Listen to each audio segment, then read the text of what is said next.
ইসলামী ছাত্র শিবির।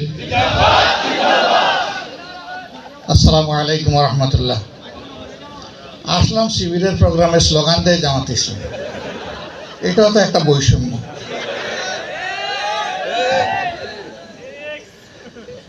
আলহামদুলিল্লাহ রব্বিল আলামিন ওয়াসসালাতু ওয়াসসালামু আলা রাসূলিহিল কারীম ওয়া আলা আলিহি ওয়া সাহবিহি ওয়া আহলি বাইতি আজমাইন, আম্মা বাদ। শহীদি রক্তের চাদরে মোড়ানো আমাদের কলিজার টুকরা সংগঠন আবেগের ঠিকানা বাংলাদেশ ইসলামী ছাত্র শিবির ঢাকা মহানগরীর দক্ষিণ শাখা কর্তৃক আয়োজিত শিবিরের এককালীন চলমান সদস্য ভাইদের নিয়ে আজকের সমাবেশের আয়োজক মহানগরীর দক্ষিণের প্রিয়ভাজন সভাপতি, ইসলামী ছাত্র শিবিরের সুপ্রিয় কেন্দ্রীয় সভাপতি, বাংলাদেশ জামাত ইসলামের দায়িত্বশীল বৃন্দ এবং যাদের উদ্দেশ্যে নিবেদিত আজকের এই আয়োজন, প্রিয় সহকর্মীবৃন্দ, আল্লাহ তাবারক ওয়া তাআলার শুকরিয়া যে আল্লাহ তাআলা ছাত্র জীবনেই ইসলামী আন্দোলনের মতো বিশাল নিয়ামত উপহার স্বরূপ আল্লাহ তাআলা আমাদেরকে দান করেছিলেন। আলহামদুলিল্লাহ। আমাদের মধ্যে এখানে অনেকেই আমরা উপস্থিত আছি যাদের বোধ এবং বিবেক জাগ্রত হওয়ার পর থেকেই প্রিয় এই সংগঠনের এই ঠিকানাকে আমরা আপন করে বেছে নিতে পেরেছি। এটা আল্লাহ তাআলার একান্ত মেহেরবানি। আবার এমনও হয়তো আমরা আছি যারা ওরকমটা পারিনি, পথহারা পথিক হিসাবে এদিক ওদিক ঘোরাফেরা করে একটা সময় আল্লাহ তাআলা এই ঠিকানায় আমাদেরকে কবুল করেছেন। এই ঠিকানাটি হঠাৎ করে তৈরি হয়ে যায়নি, এটি আল্লাহর নেক বান্দাদের দীর্ঘদিনের প্রয়াস প্রচেষ্টার ফসল ছিল। একটা সংগঠনের পরবর্তী ধারাবাহিকতা এই সংগঠন জন্ম নিয়েছিল। স্বাধীন বাংলাদেশের বুকে ৭৭ সালের ৬ ফেব্রুয়ারি ঢাকার কেন্দ্রীয় মসজিদে, ঢাকা বিশ্ববিদ্যালয়ের কেন্দ্রীয় মসজিদে আজান দেওয়ার সাথে সাথে এতগুলো মুসল্লি হঠাৎ করে এসে যায়নি। এই মুসল্লিগুলো আগে থেকেই তৈরি হয়েছিল। আলহামদুলিল্লাহ, আমাদের সংগঠন শুরু হয়েছে হেরার গুহা থেকে, আর শেষ হবে গিয়ে ইনশাআল্লাহ জান্নাতে। আমাদের প্রথম কায়েদ নেতা ছিলেন মুহাম্মদুর রাসূলুল্লাহ সাল্লাল্লাহু আলাইহি ওয়াসাল্লাম, এই উম্মতের যিনি জিম্মাদার। তার হাত ধরে সেদিন পথহারা মানুষগুলো পথ পেয়েছিল এবং তাদেরই রুহানি ওয়ারিশ হচ্ছে আমরা। সুতরাং পথ পাতেও দুটাই আমাদের কমন, পথই হেরার পথ, পাতেও আল কোরআন। ইসলামী ছাত্র শিবিরের সাথে সম্পৃক্ত হয়ে তিলে তিলে একটা পর্যায়ে আমাদের সম্মানিত ভাইদের মায়াবী পরিচর্যায় আমরা আল্লাহর পর ভরসা করে শপথ নিয়েছিলাম, ইন্না সলাতি ওয়া নুসুকি ওয়া মাহইয়ায়া ওয়া মামাতি লিল্লাহি রাব্বিল আলামিন বলে। বুঝে শুনেই আমাদের সর্বসত্তাকে আল্লাহর হাতে তুলে দিয়েছিলাম এবং এই স্পিরিট ধারণ করে ছাত্র জীবনে অনেকেই পাগলের মতো ছুটে চলেছি। কেউ যখন ভালো কিছু করতে আসে, আমি জিজ্ঞেস করি যে তোমার হাতে কোনো ভালো পাগল আছে কিনা। যদি কোনো ভালো পাগলে একজন থাকে তাহলে আশা করা যায় আল্লাহর সাহায্যে তুমি এটা করতে পারবা। কিন্তু একজন পাগল যদি তোমার হাতে না থাকে, এটার যদি অভাব থাকে, তুমি আরো 10 বার চিন্তা করে আসো। এই পাগলটা হবে তার নেশা এবং পেশায় পরিণত করবে এই কাজটা। মা বাবা অনেক সময় দরজায় তালা দিয়ে রেখেছে, কিন্তু সেই তালাও কেমনে কেমনে অকেজো করে দিয়ে সন্তান বের হয়ে চলে এসেছে আল্লাহর পথে তার দায়িত্বশীলের ডাকে। কল্পটা ওই রকম তৈরি হয়েছিল বলেই এটা সম্ভব হয়েছে। ছাত্র জীবনে এইভাবেই আমরা সংগঠনের আহ্বানকে গুরুত্ব দিয়েছি। এটা গুরুত্ব দিতে গিয়ে অবশ্য অনেকের ছাত্র জীবনে ব্যত্যয় ব্যাঘাত সৃষ্টি হয়েছে, অনেক দুঃখ কষ্ট সহ্য করতে হয়েছে। কেউ কেউ দফায় দফায় জেলে গিয়েছে, কেউ কেউ জালিমদের দ্বারা আক্রান্ত হয়েছে, কেউ কেউ তার মা বাপের বাড়ি ভিটা থেকে তাদেরকে বিতাড়িত করা হয়েছে।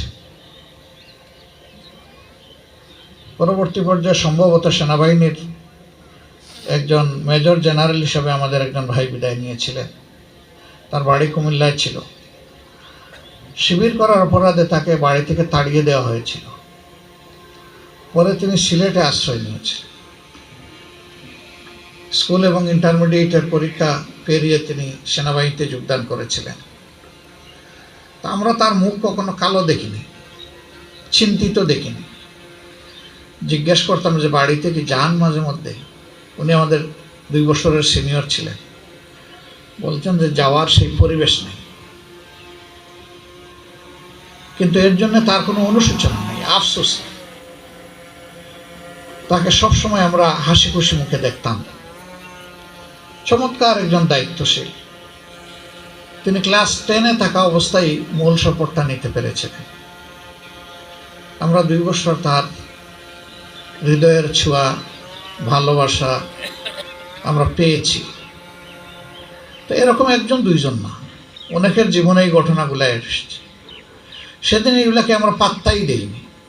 আল্লাহর জন্য এই সবগুলাকে আমরা অবলীলায় বিসর্জন দিয়েছি। যে আমার প্রয়োজন আমার প্রভুকে। প্রভু যদি পেয়ে যাই, ওগুলা সব না পাইলেও আমার চলবে। প্রভুকে যদি পেয়ে যাই, তাহলে ওগুলার ঘাটতি দুনিয়া আল্লাহ তাআলা পূরণ করে দেবেন। মদিনাতুল মুনাওয়ারায় রাসূল করিম সাল্লাল্লাহু আলাইহি সাল্লাম খুবই নির্যাতিত ছিলেন। শেষ পর্যন্ত আল্লাহ তাআলার হুকুমে, ইশারায়, তত্ত্বাবধানে, হেফাজতে তাকে তো প্রিয় জন্মভূমি ছাড়তে হলো। কতটুকু মনের কষ্টে এবং নিরাপত্তাহীনতা থাকলে স্বয়ং নবীকে তার জন্মভূমি থেকে হিজরত করতে হয়, আমরা এটা বুঝি। তো তিনি যখন মদিনায় চলে গেলেন, তখন মক্কার দুর্দান্ত দুষ্ট লোকেরা চিন্তা করলো, খাঁচার পাখি তো মুক্ত হয়ে গেল। এতদিন তো তাকে খাঁচায় বন্দি করে রেখেছিলাম, নড়াচড়া ভালো করে করতে পারে নাই। এখন তো তার ডানা অবমুক্ত, এখন সে আকাশে ঘুরে বেড়াবে। কাজেই তার হিজরতের সূচনা পর্ব থেকেই তারা তার বিরুদ্ধে ষড়যন্ত্রে লিপ্ত হলো এবং বিভিন্নভাবে নাজেহাল করার চেষ্টা করলো। অপমান, অপদস্থতা, মুআজের সাহাবীদেরকে সমাজ থেকে বিচ্ছিন্ন করে ফেলা, শেষ পর্যন্ত জাদুটুনার মাধ্যমে তার জীবনটা শেষ করে দেওয়া। এই সবগুলা যখন ব্যর্থ হলো, তখন চিন্তা করলো বুদ্ধিভিত্তিক অস্ত্র ব্যর্থ, এখন হাতে সমরাস্ত্র তুলে নিতে হবে। একের পর এক যুদ্ধ সংঘাত আসতেই থাকলো। শুরু হলো বদরের অভিযান দিয়ে, আর রাসূল করিম সাল্লাল্লাহু আলাইহি সাল্লাম শেষ করলেন এটা তার জীবনে গাজওয়ায়ে তাবুক দিয়ে। তো এইভাবেই চললো তার জীবনটা। বাংলাদেশে বা এই উপমহাদেশেও প্রিয় সংগঠনের জন্মের পর থেকে আমরা সেই পরিস্থিতিগুলো ওই মাত্রায় না হলেও ওই ধরনে আমরা প্রত্যক্ষ করে আসছি। রূপ একই, হয়তো তার ওজন কম বেশি। সেখানেও শাহাদতের পেয়ালা পান করতে হয়েছে, এখানেও পান করতে হয়েছে। কিন্তু একটা জিনিস লক্ষণীয়, যে আমরা 53 বছর অথবা বিশেষভাবে 17.5 বছর আমরা ছিলাম ভীষণভাবে মজলুম। এই মজলুমদের মধ্যে আমাদের মাতার তাজ নেতৃবৃন্দ ছিলেন ইসলামী ছাত্র শিবিরের প্রতিষ্ঠাকালীন সভাপতি জনাব মীর কাসেম আলী সাহেব ছিলেন এই কাফেলায়। তা তাদের মানসিক বল কত ছিল দেখেন, তাদের একিন কত গভীর এবং মজবুত ছিল।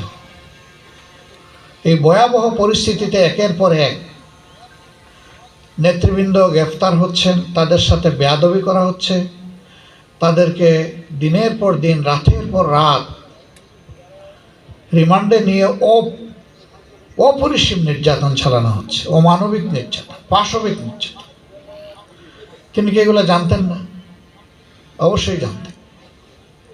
কিন্তু এক পর্যায়ে যখন তার বিরুদ্ধে মামলা হয়ে যাবে, হাক ডাক সব চলছে, কিন্তু দেশে ছিলেন না, বাইরে ছিলেন। তিনি দিনই একটা দায়িত্ব পালন করতে আমেরিকায় ছিলেন। তার কাছে সংগঠন নয়, তবে তাকে যারা ভালোবাসেন, বন্ধুবান্ধব বলেছিলেন যে আপনি আপাতত বাংলাদেশে ফিরবেন না। তিনি বলেছিলেন আমার কি অপরাধ, আমি ফিরব না। বলে আপনার অপরাধ লাগবে না, বিনা অপরাধে যেমন জামাত ইসলামের শীর্ষ নেতৃবৃন্দের সাথে এই আচরণ করা হচ্ছে, আমরা যতটুকু জানতে পেরেছি এবং আজ করছি, আপনার সাথে একই আচরণ করা হবে। তিনি বললেন নিশ্চয়ই তারা আমার বিরুদ্ধে কিছু অভিযোগ আনবে। বলে অভিযোগ তো অবশ্যই আনবে, কিন্তু সেটা হবে মিথ্যা অভিযোগ। তিনি বললেন আদালতের কাঠগড়ায় দাঁড়িয়ে আমি চিৎকার দিয়ে বলবো আমার বিরুদ্ধে আনিত সকল অভিযোগ মিথ্যা। আমি এটা রেকর্ড করে রাখতে চাই। তারা বলছে রেকর্ড ঠিকই করতে পারবেন, কিন্তু আপনাদেরকে ফাঁসিতে ঝুলানো হবে। তিনি বলছেন আল্লাহ যদি আমার ফাঁসির মাধ্যমেই আমাকে শাহাদতের নিয়ামত দান করতে চান, আমি কি আল্লাহর নিয়ামত থেকে পালিয়ে যাব? যদি আমার চাইতে সিনিয়র নেতৃবৃন্দ তারা যদি খুব সহজভাবে এটাকে নিতে পারেন, কেউ যদি দেশের বাইরে যাওয়ার চেষ্টা না করে থাকেন, আমি দেশের বাইরে থেকে আমার উপর আরোপিত মিথ্যা অভিযোগকে আমি কি সত্য প্রমাণ করার সুযোগ দেব? আমি সুযোগ দেব না। আমাকে ফাঁসি দিয়ে দেও, কিন্তু আমাকে প্রতিবাদ করতেই হবে যে আমার বিরুদ্ধে আনিত অভিযোগ মিথ্যা। কিন্তু জানতেন তাকে কি দেওয়া হবে না হবে।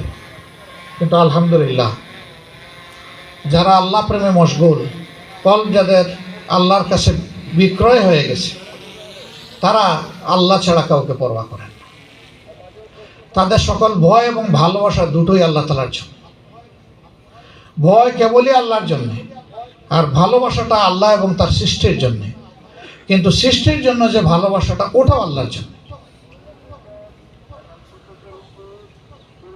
তা শফিকুল ইসলাম মাসুদ বলেছেন যে আমাদের কষ্টের ফেলে আসা দিনগুলোতে অনেক ভাইকে অনেক সময় আমরা প্রত্যাশা করেছি কিন্তু পাই নাই। আবার অনেক ভাই বন্ধুকে পেয়ে গেছি যারা আমাদের সাথে সম্পৃক্ত ছিলেন না, হয়তো আমাদের ভাইদের গায়ের একটু ঘ্রাণ তারা পেয়েছে, এরা উজাড় করে দিয়ে আমাদেরকে সাহায্য করেছেন। সে তো আমরা 15.5 বছর সচক্ষে দেখেছি। কিন্তু যারা ওই সময় পাওয়া যায়নি তাদেরও মন কেঁদেছে, এটা আমি বিশ্বাস করি। আমি কেন আমার প্রিয় সংগঠনের জন্য আরো ভালো কিছু করতে পারছি না? কিছু ভাই করেছেন, কিছু আল্লাহর শ্রেষ্ঠ নেক বান্দাদেরকে আল্লাহ শহীদ হিসাবে কবুল করেছেন, আর সকলের চোখ থেকে পানি ঝরেছে। ওই রকম দূরে যারা ছিলেন তাদেরও অন্তর জ্বলে পুড়ে ছাই হয়েছে, কিন্তু সাহস করে হয়তো বা সামনে এগিয়ে আসে। তাদের ওই চোখের পানিও এই আন্দোলনের সহায়ক শক্তি ছিল। এই জন্য যে যতটুকু করতে পেরেছেন, তিনি তার বিনিয়োগ অনুযায়ী এখান থেকে লাভবান হবেন। আমার বিনিয়োগ যেমন, আমি এই ব্যবসার প্রফিট তেমনই আমি পাবো, এর বেশি পাবো না। বাংলাদেশ ইসলামী ছাত্র শিবির এবং জামাত ইসলামী হচ্ছে একটা ব্যবসা। কার সাথে? স্বয়ং আল্লাহ তাআলার সাথে। এটা তো আমার ফতোয়া নয়, এটা তো আল্লাহর ফতোয়া। ইয়া আইয়ুহাল্লাযিনা আমানু হাল আদুল্লুকুম আলা তিজারাতিন তুনজিকুম মিন আযাবিন আলীম। এই আয়াতটা শুনি নাই, পড়ি নাই, মুখস্থ নাই এমন কেউ এখানে আছেন আমি এটা বিশ্বাস করি না। শুনেছি, পড়েছি, বলেছি, এই লোকগুলোই এখানে বসেছি। তাহলে আমরা তো ওই ব্যবসাই করছি। তো ব্যবসা করতে গেলে 3টা জিনিস লাগে। একটা হচ্ছে ব্যবসা সম্পর্কে জ্ঞান, দ্বিতীয়টা হচ্ছে পুঁজি বিনিয়োগ, তৃতীয়টা হচ্ছে শ্রম। এই পুঁজি বিনিয়োগের মাধ্যমে ব্যবসার উপায় উপকরণ সংগ্রহ হয়। ব্যবসা যে নেচারের, উপায় উপকরণ সেই নেচারের। কিন্তু পুঁজি ছাড়া আমার জ্ঞান আছে, শ্রম দিতে চাই, আমার তো ব্যবসা জমবে না। এই জন্য আল্লাহ তাআলা এখানে দুটো জিনিসই চেয়ে নিয়েছেন। তুজাহিদুনা ফি সাবিলিল্লাহি বিআমওয়ালিকুম ওয়া আনফুসিকুম, মাল দেও, মাল এখানে বিনিয়োগ করো। ওয়া আনফুসাকুম, এবং তোমার শ্রম দেও, তোমার মেধা দেও, তোমার জীবনটা ঢেলে দাও, তাহলে ব্যবসাটা আমার সাথে হবে। তো আল্লাহ রাব্বুল আলামিনের সাথে এই ব্যবসার চাইতে উত্তম ব্যবসা আর কি হতে পারে? এটা সর্বোত্তম ব্যবসা। সুতরাং এইখানে আপনি যে পরিমাণ আল্লাহর দেওয়া রিজেক থেকে খরচ করবেন, ইনফাক করবেন, আপনার অতটাই এখানে বিনিয়োগ হবে। যে পরিমাণ আপনি শ্রম দিবেন, চিন্তা দিবেন, মেধা দিবেন, ততটাই এখানে বিনিয়োগ হবে। আপনি দিবেন না, আপনি এই ব্যবসার কোনো অংশ পাবেন না। এই ব্যবসার দুইটা লাভ আল্লাহ বলে দিয়েছেন, ইয়াগফির লাকুম যুনুবাকুম। এই ব্যবসা যদি আল্লাহর সাথে করা হয়, আল্লাহ বলছেন তোমাদের সমস্ত গুনাহ খাতা মাফ করে দেওয়া হবে। ওয়া ইউদখিলকুম জান্নাতিন তাজরি মিন তাহতিহাল আনহার। আর গুনাহ মাফের আলটিমেট ডেস্টিনেশন হিসাবে, গন্তব্য হিসাবে তোমাদেরকে সাজানো প্রিয় জান্নাত দান করা হবে। সুবহানাল্লাহ। জান্নাতে যাওয়ার জন্য তো সবাই আমরা চাই। কত দোয়া আল্লাহর কাছে করি, 5 ওয়াক্ত নামাজ পড়ে করি, নামাজের ভিতরে করি, বাইরে করি, উঠতে করি, বসতে করি। এখন মনে করেন আপনি একটা ব্যবসা পেতেছেন, একটা ইন্ডাস্ট্রির আপনি মালিক, ইন্ডাস্ট্রিটা গাজীপুরে আপনি এস্টাবলিশ করেছেন, আর আপনি এখানে এসে যদি তসবিহ হাতে নিয়ে আল্লাহ আমাকে লাভ দাও, আল্লাহ আমাকে লাভ দাও, আমার ব্যবসায় উন্নতি দাও, আর ওই জায়গায় যদি আপনি না যান, ওখানে যদি শ্রম না দেন, সচক্ষে না দেখেন, ওই ব্যবসা পরিচালনা না করেন, আপনার এই তসবিতে ওখানে কোনো কিছুই ফলবে না। আপনাকে ওখানে যেতে হবে, ওখানে শ্রম দিতে হবে। ওখানে যারা শ্রমিক বন্ধুরা আছে তাদের সাথে আপনাকেও শ্রমিক সাজতে হবে। যে মালিক শ্রমিক হতে পারে, সেই মালিক কখনো ক্ষতিগ্রস্ত হয় না। আর যিনি সাপ সুবা হয়ে সবসময় বস বস মানসিকতা নিয়ে চলেন, তাকে তৈরি থাকতে হবে যে বড় একটা সেটব্যাক তার জন্য তৈরি হয়ে গেছে, একটা ঘুষি তিনি খাবেন এই ব্যবসায় এবং পড়ে যাবেন। অনেকেই পড়ে যায় এইভাবে।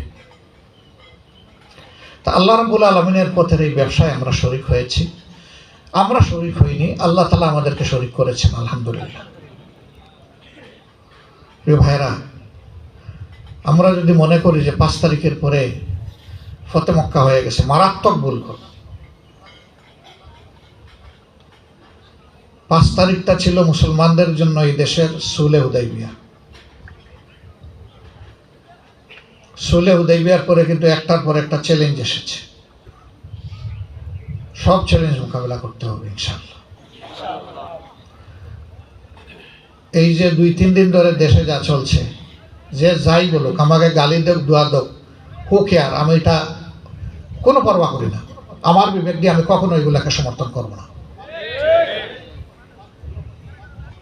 আমি সে রাতেই একটা সফট স্ট্যাটাস দিয়েছিলাম, মনে হলো যে শীতকালে বঙ্গোপসাগরে জোয়ার শুরু হয়েছে এবং সেই জোয়ার আমাকে ভাষায় কোথায় নিয়ে যাবে আমি জানি না। আলহামদুলিল্লাহ, আল্লাহ শুকুর, আমাকে 18,900 গালি দেওয়া হয়েছে। আমার ফেসবুকে গিয়ে আপনারা পাবেন এটা। আর 11,000 জনকে এটা পাঠিয়ে দেওয়া হয়েছে যে তুমিও গালি দেও, শেয়ার করা হয়েছে। সংগঠনের দায়িত্বশীলরা বলেছেন আপনি না বলে অন্য কেউ বললে ভালো হতো। কথাটা ঠিক আছে অবশ্য। আমি বললাম যেটা ঠিক আছে তো আমি বলবো না কেন সেটা, কারণ পাশে লোকের ওই সমস্ত দুর্বলতা আমি কখনো প্রশ্রয় দেইনি আমার জীবনে, আমি দিবও না। অনেকে বলেছেন যে আর যে তো কেউ কিছু বললো না। আমি বললাম ভালো কথা সবার আগে বলাটা উচিত। আজকে আপনারা খেয়াল করেছেন, এখন সবাই কিন্তু এক লাইনেই কথা বলতে বাধ্য হচ্ছে। শফিকুর রহমানের দোষ, হে কেন এটা সবার আগে বলল? তো যে কথাটা 2 দিনের মাথায় সবাই বলতে একই সুরে বাধ্য হচ্ছেন, সেই কথাটা ওই সময় না বুঝে অস্থিরতা দেখানোর কি আদৌ কোনো দরকার ছিল? দায়িত্বশীলরা একেবারেই না বুঝে শিশুর মতো, অবুঝ শিশুর মতো কিছু লিখে দিবেন? বিষয়টা এতটাই, তারা একটু বাস বিচার করে করবেন না কিছু? সম্মানিত ভাইয়েরা, আমি এর পিছনে গভীর ষড়যন্ত্র দেখছি, আমি যদি ভুল না করে থাকি। দেশকে অন্যদিকে এখন ধাক্কাইয়া নিয়ে যাওয়ার জন্য বহু পক্ষ এখানে কাজ করছে। বহু অ্যাক্টরস এখানে এঙ্গেজ হয়ে গেছে। যদি এই পাগলামি না থামে, আল্লাহ না করুন, আমি ভয় পাচ্ছি বাংলাদেশ গৃহযুদ্ধের দিকে চলে যাবে। এত রক্ত, এত ত্যাগ, এত কুরবানি, এত কষ্ট শিকার, এত জেল জুলুমকে আমরা খেটেছি গৃহযুদ্ধ তৈরি করার জন্য। আমাদের সবার নাক কান সজাগ রাখতে হবে এবং দায়িত্বশীলদের ইঙ্গিত আমি আশা করব যে আমাদের সহকর্মীরা বোঝার চেষ্টা করবে।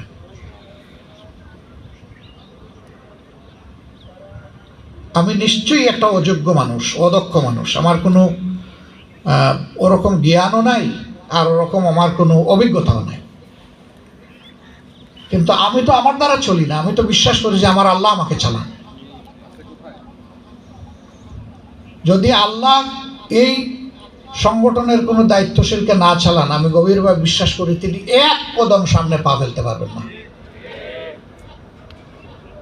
তবে হ্যাঁ, মানুষ হিসাবে আমার যে ত্রুটি, এর দায় সম্পূর্ণ আমার, এটা নিতে হবে। এটা কোনো বান্দা বলতে পারবে না যে আমার কোনো ত্রুটি হয় না, ভুল হয় না। যখনই কেউ ভুল করে, অন্য যখন তার উপর ঝাঁপায় পড়ে, আমি বলি একটু থামো, এরকম ভুল তোমার দ্বারা হয় কিনা আগে একটু চিন্তা করো।